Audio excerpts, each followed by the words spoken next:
Thanks for coming on this webinar because I think what we're going to talk about today is probably one of the fundamentally most important skills that anyone who works in environmental social impact type work really needs. And we never learn this through our training. We all whether an architect or an engineer or energy professional or a landscape architect, chances are you're extremely proficient at the technical parts of your job. But the reality is that we deal with human beings, and a lot of the work that we do around sustainability requires us to enlist and influence and persuade others to change the way they behave. And so really what this webinar about is all about that. So a bit of a disclaimer at the front. I am not a behavioral scientist, even though today I'm going to be talking a lot about behavioral science. Over the last 5 or 6 years, though, I've been working with some of the, best behavioral scientists in the world, looking at this exact issue of how do we communicate and influence large numbers of people to change their behaviors around sustainability. And that includes also getting people to, if you're running a business, getting them to actually buy your products and services, because if you're at this webinar, the chances are the products and services you offer also deliver some sort of sustainable outcome. So the more clients and customers, the more successful your businesses are, the more impact you create, and we start to displace some of those other services that may be not so good for the environment. And so I'm going to basically force feed you with a hose on some of this behavioral science work that we've been doing with organizations like the CSIRO. But I'm going to bring it from a practitioner's perspective. So there's going to be no fluff. I'm not going to go into the academia. I'm just going to give you the stuff that actually works. And so by the end of the webinar, hopefully you'll go away with some very specific actionable skills that you can pretty much employ in your projects straight away. So let's kick off. I want to introduce you to a character, right? So this is Jonathan. Now, Jonathan, you all know Jonathan. So Jonathan is just an avatar for your clients that you're trying to convince to engage. Your sustainable design services represents a client that you're trying to get to adopt some energy efficiency practice. Jonathan can also represent the kids who you're just trying to get to turn the lights off when they leave the room. Now, I've been in sustainability for quite a long time. I designed my first solar system way back in 1994, to give you an idea of my age. And over that time, I've had countless frustrating conversations with people trying to talk to them about climate change, why energy efficiency is important, why biodiversity is an issue and they should do something about it. And the way I went about it for most of my career was that I would talk to people like Jonathan, and I'd give Jonathan a great business case. I'd make sure my argument was bulletproof and rock solid. I'd provide Jonathan with some interesting fact sheets. I might put something on a website that explains, the science of climate change and why it's important and why Jonathan should do something about it. And invariably, those conversations always ended up in the same way, where we get to the end of the conversation and they go, "That's great, but..." All right. And then there would be this whole raft of excuses. Look, we haven't got any budget for that. Look, that's not a priority for us at the moment. I haven't got time for that. That's not something we're really interested in. Our customers aren't interested in this green stuff. And invariably, you end up in this place where you're extremely frustrated.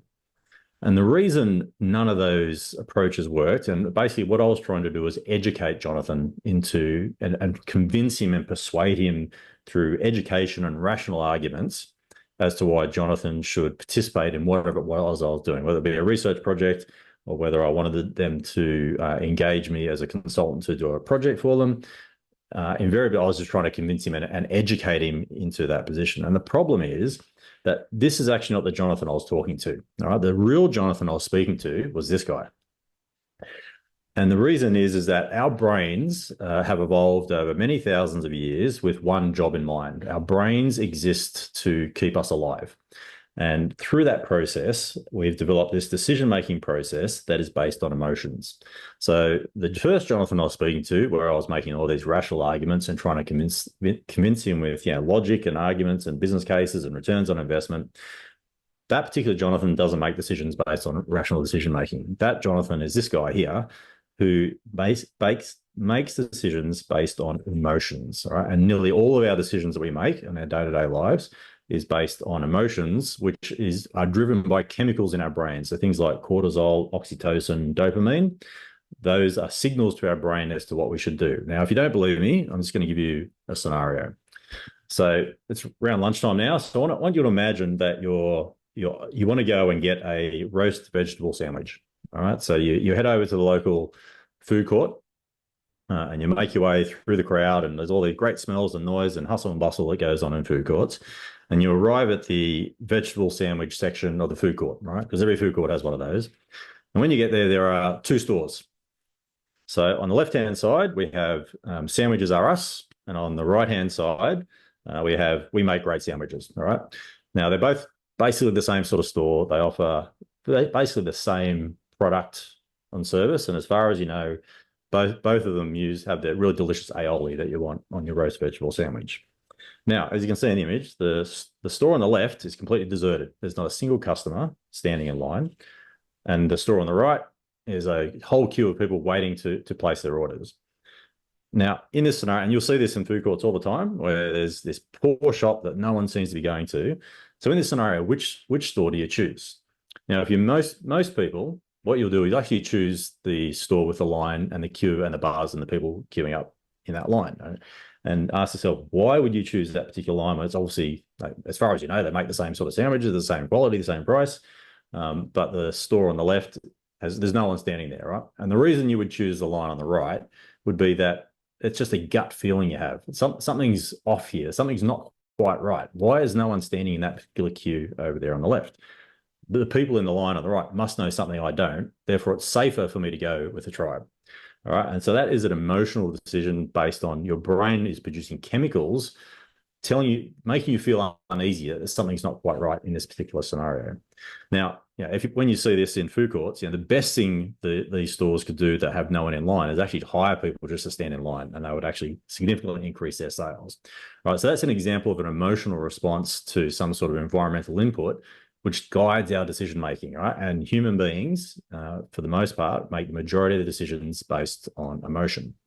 Now, the example I gave with Jonathan before about trying to educate Jonathan into adopting a particular sustainable behavior, buying a particular product or service, the ultimate consequence of that is if you're running a business, so whether you're running pressure door testing, whether you're selling renewable energy systems, whether you're an architect, landscape architect, at the end of the day, if you're trying to educate people like Jonathan into adopting your product or service because of the environmental drivers, ultimately what's happening is you're not getting as many customers, or you're not getting the behaviors. And ultimately, from a business point of view, if you're selling a sustainable product, the more products and services, customers, the more successful your business is, the greater the positive impacts you deliver, right? Because your service is designed to do exactly that.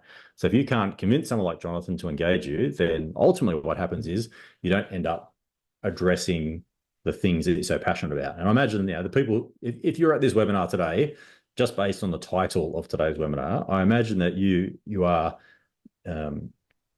values-based. You're motivated because it's the right thing to do to address sustainability, right? You believe it, down to your bones, that we need to tackle things like climate change and biodiversity and modern slavery and waste in the ocean and all those sorts of things.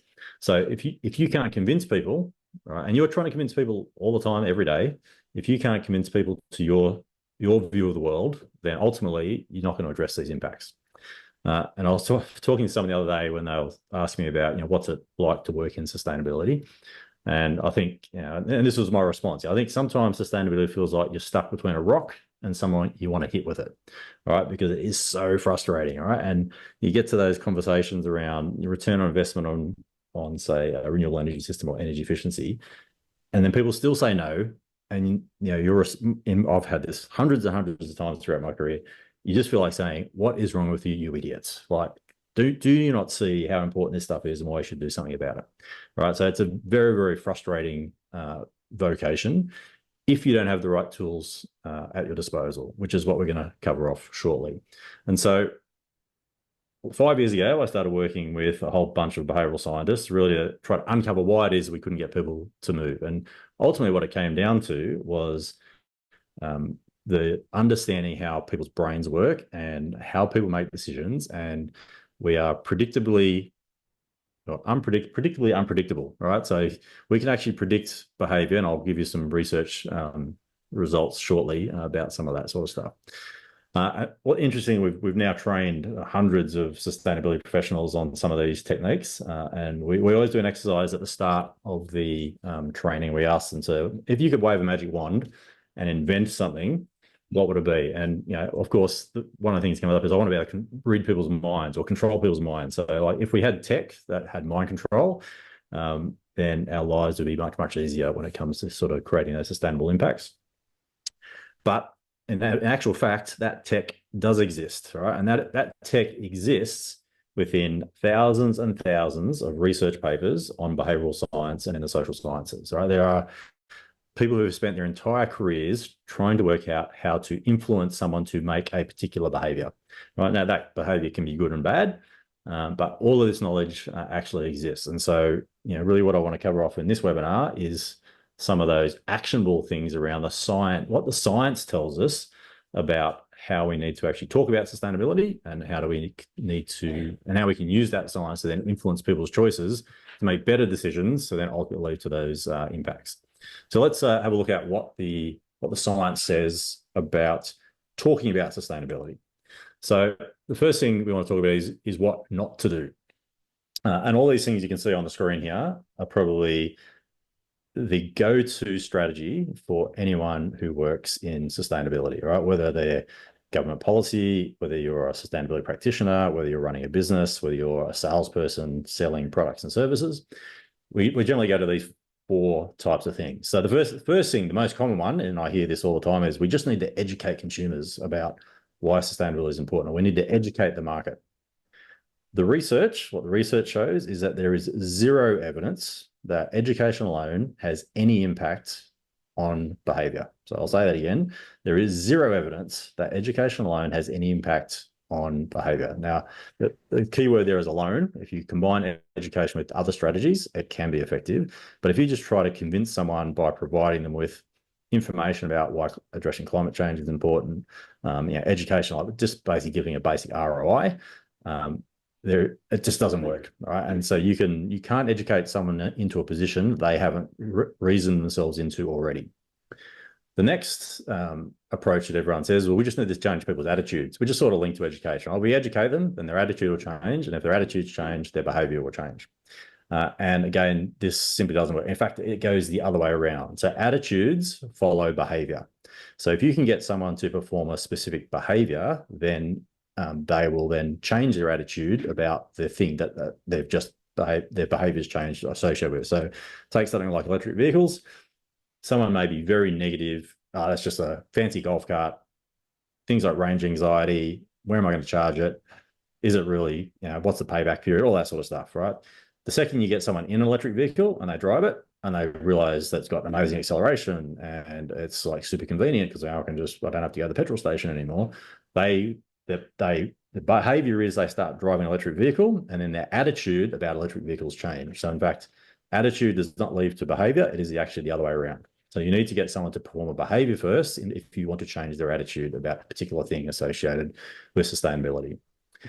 The next one is we use rules and regulations, and in some cases that can force people into certain behaviors, but if we all follow the rules, then no one would get a speeding ticket. No one would get a parking ticket. There'd be no prisons, right? So human beings are not particularly good at following rules. They're very good at breaking rules. And then finally, economic incentives, right? So if we just give people a grant and a financial incentive to change their behavior, then surely that will work, right? And sometimes that has a very short-term effect, but it's never sustained. And there's stacks of research showing where as soon as the economic incentive is removed, then the behavior reverts back to what it was before.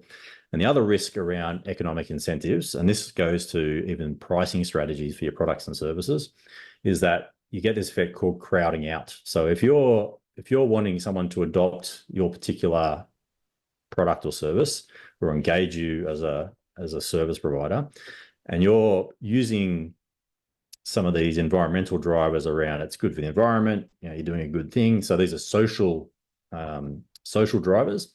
And then you say, but I'm going to give you a discounted price to come and use my services. All of a sudden you create this conflict. So let me give you an example. Like say I'm you walk past and I'm trying to lift a heavy piece of furniture into my house. I'm moving into a new home. And as you walk past, I say, oh, excuse me, would you mind giving me a hand to help me move my furniture in because it's a bit too heavy for me? Would you mind helping me out? All right. And so most people, if they've got the time, will say, sure, help you move that bit of furniture. And I actually feel quite good about it, right? Because now it's a social reward that they've done something good for someone. Take the exact same scenario. Someone's walking past, say, hey, excuse me, if I pay you $2, will you come and help me move this furniture? Exact same behavior, but now because I've put a economic incentive on top of it, it's crowded out the social motivator. And in fact, it actually devalues my time. It's like, I'm worth more than $2. Like, come on, man, it's probably going to take me 10 minutes to do that. What, you cheapskate? Like, why is it only $2, right? So all of a sudden now you've got this negative inference around providing economic incentive.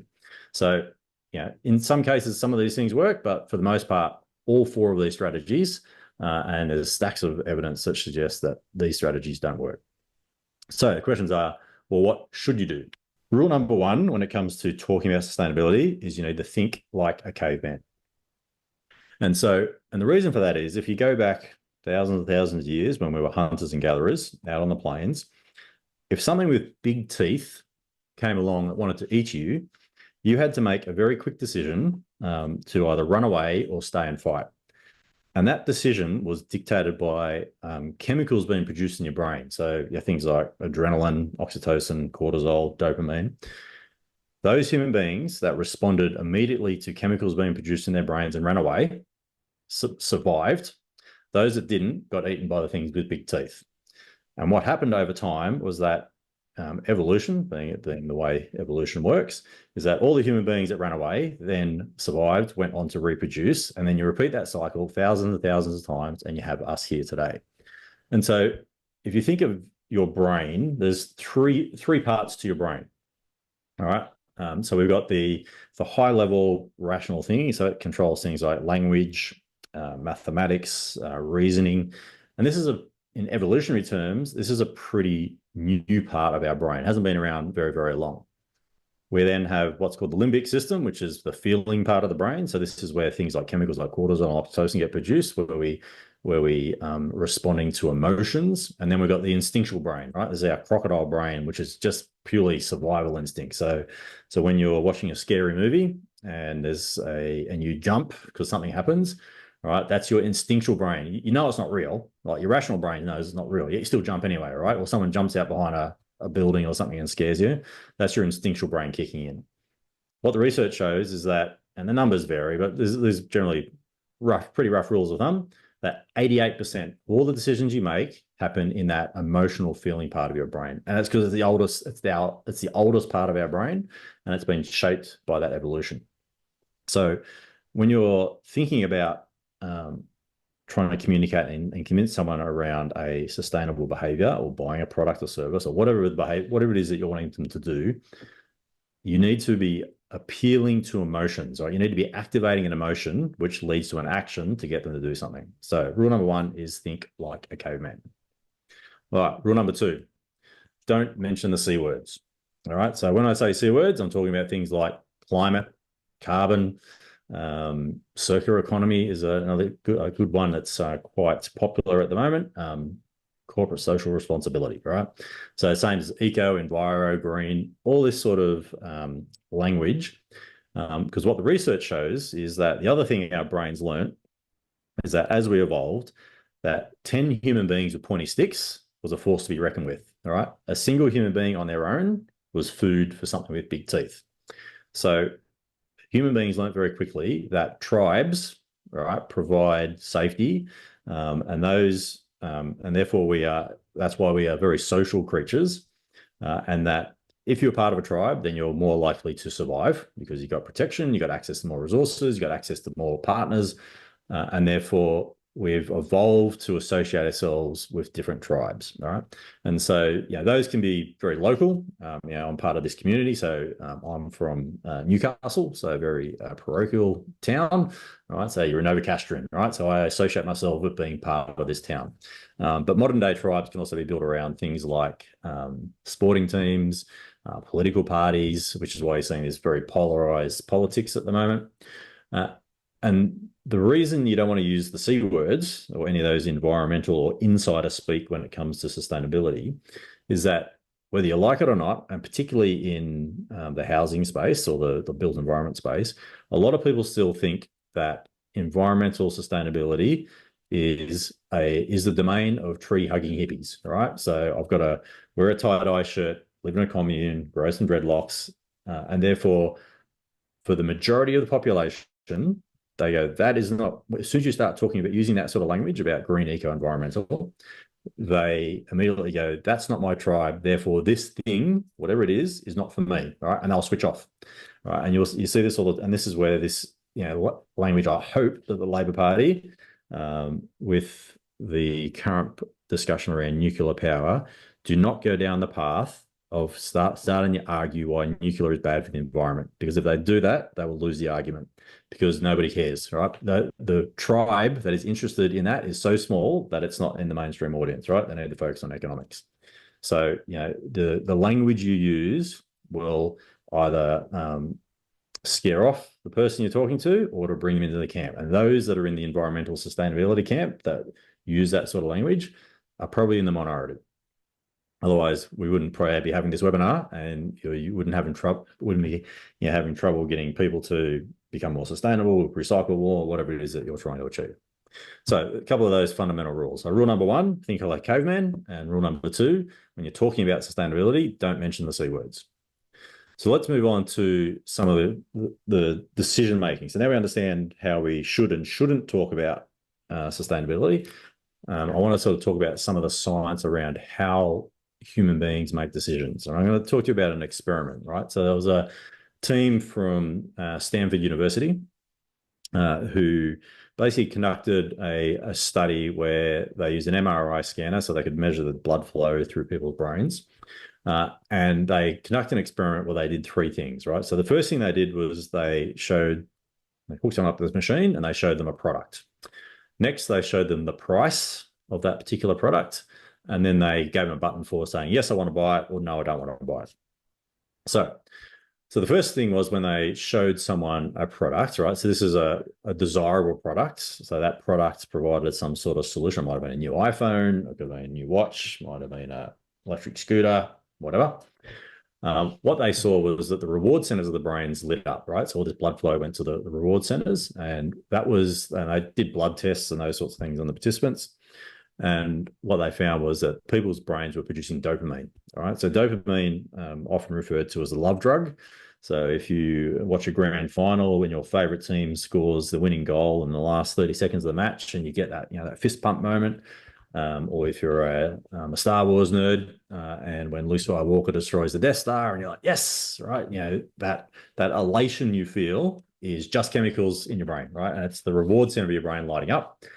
Producing dopamine. So when you buy something at the shops, you buy yourself a new bag, new computer, go to a nice restaurant, right? Your brain's releasing dopamine, right? That's providing you with your brain with a reward saying that is a good behavior for you to perform.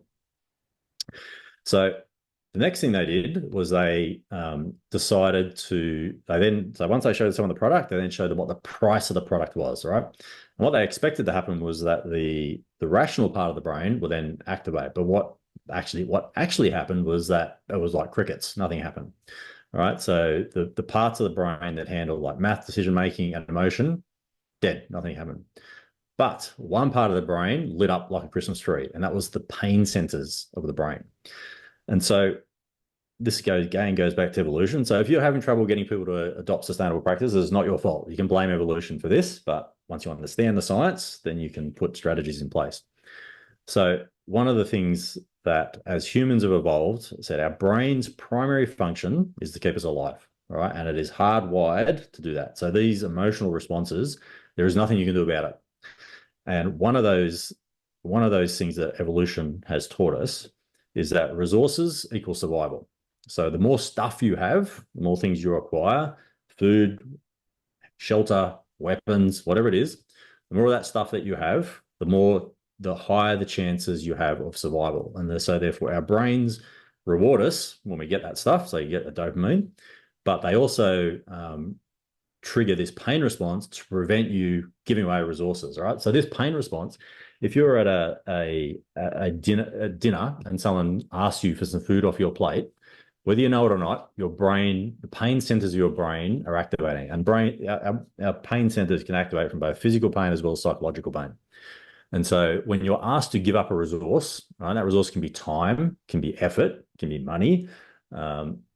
These pain centers get activated in the brain, and there is absolutely nothing you can do about it. Right, this is like a hardwired response. Right, there is zero you can do to prevent this pain response because our brains are hardwired to not let resources go. Now of course, you can overcome it, but your brain is getting a pain response when you're asked to do that. So when you think about sustainability, when you're, even if this is internal to an organization, you're trying to pitch the CFO for budget, right? You're triggering a pain response in the CFO because now the CFO has got to trade off. Well, I'll give you some money for that project. I've got to take money away from over here, and that's creating a dilemma. All right. If you're asking the head of engineering to put in some extra effort to help with a sustainability project, you're triggering a pain response because now that particular individual is having to give up time and they've got to put energy and effort into something they don't really want to, right? If you're asking a client to sign a contract and it's worth $20,000 for architectural services, you are triggering a pain response, and there is absolutely nothing you can do about it. However, there's other things you can do in order to offset that pain response. So what these researchers found was that, remember, we had the product, right, was triggered a positive response, dopamine, like that reward center of the brain gets activated, show them the price, and then you get the pain center gets activated. What they found is when they measured the degree of the response for those two things, they could predict with about a 90% accuracy whether someone would buy that product or not. And it was simply like a seesaw, right? So if the cost or the pain response was greater than the reward response, then they wouldn't buy the product. If the reward response was greater than the pain response, then they would buy the product, right? And it was highly predictable, right? And so when I say, human beings, we like to think we're in control of our choices, but, simply by measuring, what was going on in someone's brain, they could predict very accurately what they were going to do. Now, why is this important for sustainability? Now that you understand that there is absolutely nothing you can do about the pain response, your job when you're trying to influence or persuade someone to take a certain action is to stack the reward side of this, and we call it the value equation, the reward side of this value equation. So you need to make the payoff so big that it overrides the pain response. And the way you do that is that you identify the amount of reward I get for, say, buying a product or engaging a solution is directly proportional to the seriousness of the problem. So how frustrating, so I talked at the beginning of this webinar, one of the most frustrating things in my career is trying to convince people to do something about sustainability, right? So it's like extremely painful for me. So therefore, if there's an easy solution to that problem, then that triggers a large reward response for my brain, which overrides any costs. So if I've got to buy something, if I've got to put time and effort into doing something, it overrides that pain response. And so what we can do is very deliberately, when we talk to people, is talk about problems that they experience for which your solution will provide a solution for. And the more problems you can identify that your solution provides, the more reward they get because you're solving more problems. So you generate a bigger reward response than the pain response that you're going to trigger by saying, and I need you to pay me to do this bit of work, or I need you to put in some time and energy into this activity. And so what we want to do is actually deliberately talk about problems that you can solve for your customers with your particular product or service. But remember, without talking about sustainability, we don't mention the C words. And so when we start talking about problems, one of the key biases that we all have in sustainability is that we think everyone else cares about as much about sustainability as we do. And the fact is they don't. In fact, probably if you were to go out and do a straw poll if you were to go out in the street and ask people, do you think we should do something about climate change? Like you ask them, you give them a biased, loaded question. The vast majority of people say, yep, sure, we should. Of course we should. That's a sensible thing to do. If you were to actually test how many of those people woke up this morning and thought about how can I reduce my carbon footprint? The answer is probably zero. All right. If they're not thinking about it, it's not a problem that they're trying to solve. And your clients, your customers, your stakeholders that you're trying to influence, sustainability is not a problem they are trying to solve. There is some other problem that they are trying to solve that sustainability can help them with. We're going to go through an exercise in a moment to give you sort of an idea of what those might be. But the sustainability stuff you're trying to do is an outcome of you providing the right solution to a specific problem that the person you want to influence needs to solve. And I can almost guarantee that the majority of the times that problem has nothing to do with sustainability. And your job, and you're trying to convince them to do whatever you're trying to convince them to do, is to uncover what that problem is. So we're going to do an exercise now. What problem does a McDonald's milkshake solve? So just jump in the chat for me. Chuck your ideas in there, right? I'm going to tell you a story in a minute about a project that Harvard Business School conducted on this exact same question. Yeah, thirst shuts up the kids. Yeah, it's a good one. Desire for fat and sugar. Yeah, doesn't solve any problem. Lewis, skeptic. Maddie's the same. None, doesn't solve any problems. Thirst make kids happy. Yep. That's actually quite a powerful one if you're a parent. That's a very painful problem a McDonald's milkshake can solve. All right, so let me tell you the story. So a guy called Clay Christensen, so he's now passed away, a very famous professor at the Harvard Business School. They basically got approached by McDonald's, and McDonald's had this problem. So McDonald's were trying to increase the sales of thick shakes, milkshakes, right, out of their stores. And McDonald's is a pretty smart company. They had a whole lot of boffins in a room looking at the ingredients and the flavor profile and the viscosity and the size of the straw, and they tweaked all these parameters, and it made zero difference to the number of sales of milkshakes. So Clay sent some of his team in there, and the first day they just went down to the McDonald's store and they stood there with a clipboard and just recorded what was going on. Who was buying? They basically want to know who was buying McDonald's milkshakes. And what they observed was that the majority of the milkshakes were sold between 6 a.m. and 8 a.m. in the morning. The people always arrived by car. They were generally always alone, and it was the only thing they purchased. All right, so between 6 a.m. and 8 a.m. So they did that for the first day and recorded, how many sold, and etc., and who came and went. Next day they went back and they stopped these people as they're coming out of the store, and they said, "Look, we've got a bit of a problem here. We're trying to understand, what's the job that you're hiring," and this is the terminology they use, hiring this milkshake to do. All right, and so the first guy they interviewed said, "Oh, look, I used to use bagels to solve this problem, but the problem is that as I was driving, I had to try to cut the bagel in half, and crumbs got everywhere, and I was trying to spread the cream cheese on. It was really messy, and it didn't really work." Next guy said, "Oh, look, I tried a banana once to solve this particular problem, but it was gone in 30 seconds, and it just didn't really satisfy me."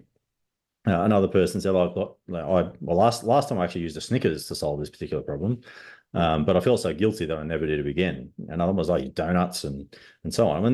When they got to the bottom of it, what they discovered was the reason people were buying these thick shakes is that they had a long, boring drive to work.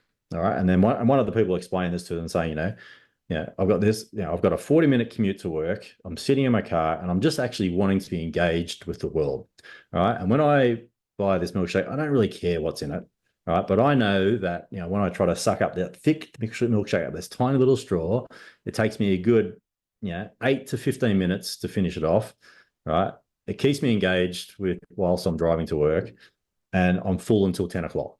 And I don't care what the ingredients are. Right. That's why I'm buying this milkshake. So the reason they were buying the milkshake and the job that the milkshake was providing, it was keeping them engaged in a long, boring drive to work. So what McDonald's did then was that in all those stores where they had that research, all they did was they moved the thick shake machines out into the main public area for a self-serve, close to the front doors, so that people could run in from the car, grab a milkshake, jump back in the car. And in the stores they did that, sales went up by 7 times. So the problem that the milkshake was solving, and this links into your sustainability stuff. The that what the McDonald's people thought was that the milkshake was there. It was the flavor. It was the ingredients. It was how it looked. That's not why people were buying milkshake. The problem they were solving was helping them stay engaged on a long, boring drive to work. So let's take that long, boring drive to work as a problem. Again, in the chat, what would be some sustainable solutions to solve that exact same problem?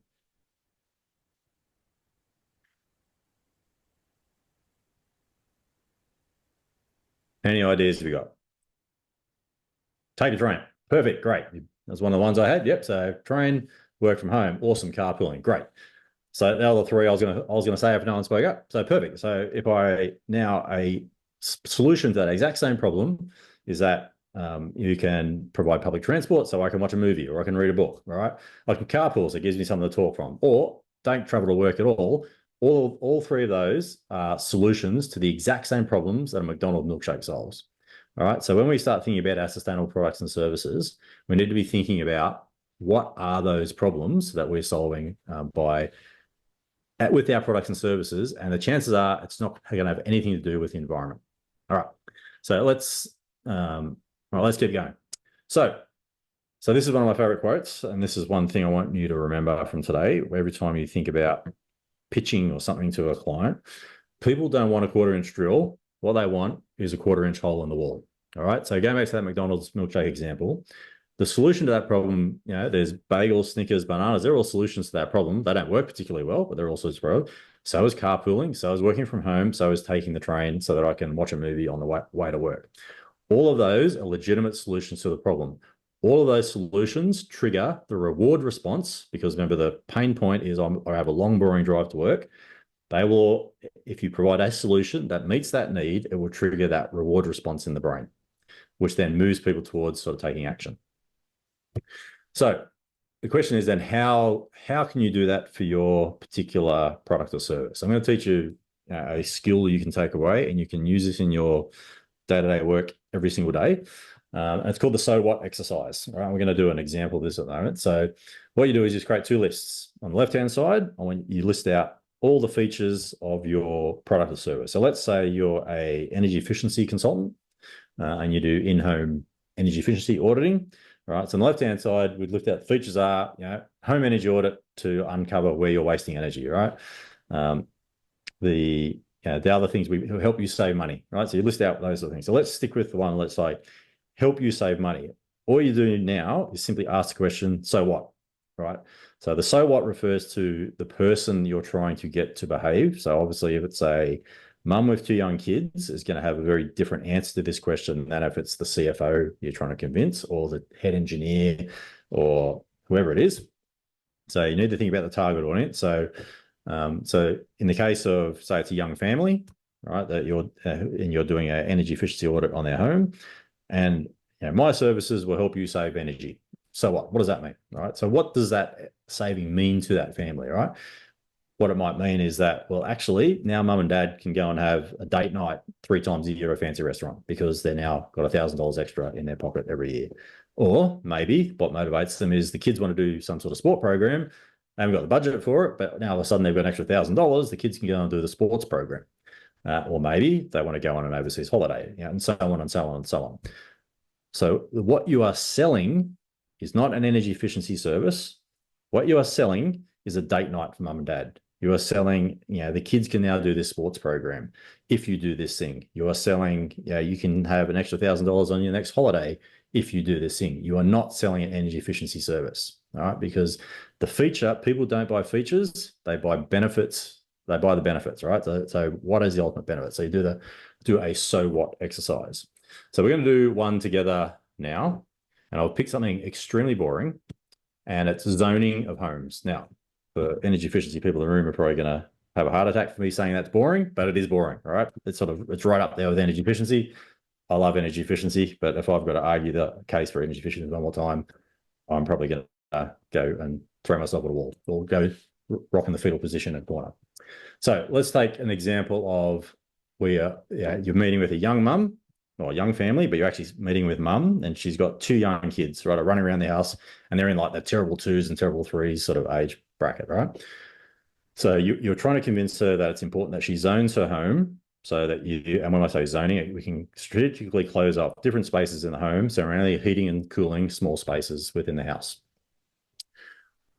So what? Just throw some ideas in the chat. So what would be the benefit of zoning per home?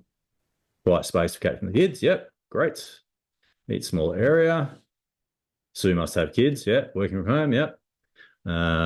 Restrict the mess. Pretty good list. Not far off the one I had. All right. So here's one I prepared earlier. So what? Well, you can create some private spaces around the home, which is pretty close to the one that Sue mentioned. Keep nice spaces where you can meet friends. Yep.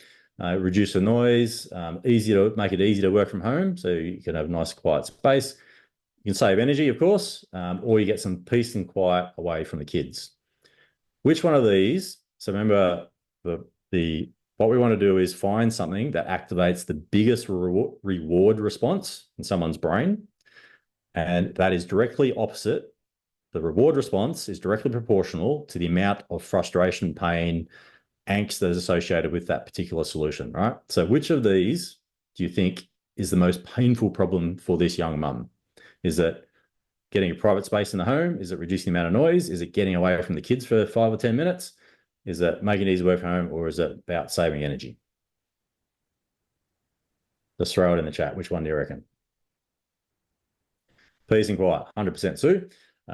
For those who've got kids and when they were young, I don't know, they're like this toilet radar. Every time you try to disappear in the toilet for 5 minutes for a bit of peace and quiet, they come and find you. All right, so let's I'm just going to show you a marketing video that we put together. So this is one we did for the government, where they came to us and said, we want you to produce some videos to educate people about zoning. All right. Now, the traditional approach would be we'd have a boring talking head talking about all the efficiency stuff. We did this exercise, and this is how we did it.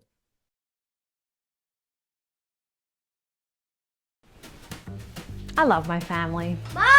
Dad! Mom! Dad! Mom! I love how they try and include me in all aspects of their life. I love their cute little Nerf battle games. I love their no-quit attitude. I said not in the house. But sometimes I love them better when they're in a different room. Mom, where are you? Mom, I need your help. Mom! And that's when my favourite design tip comes in. I call it motherhood zoning. Motherhood zoning is all about strategically placing doors around the house so that you can close off different rooms.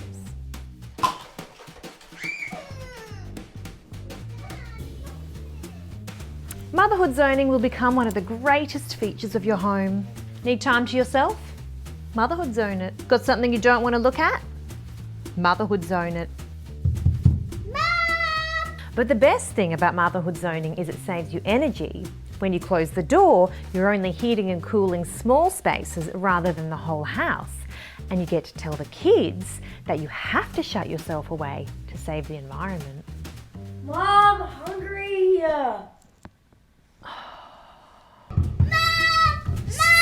Stella, leave her alone, child. She's saving the environment.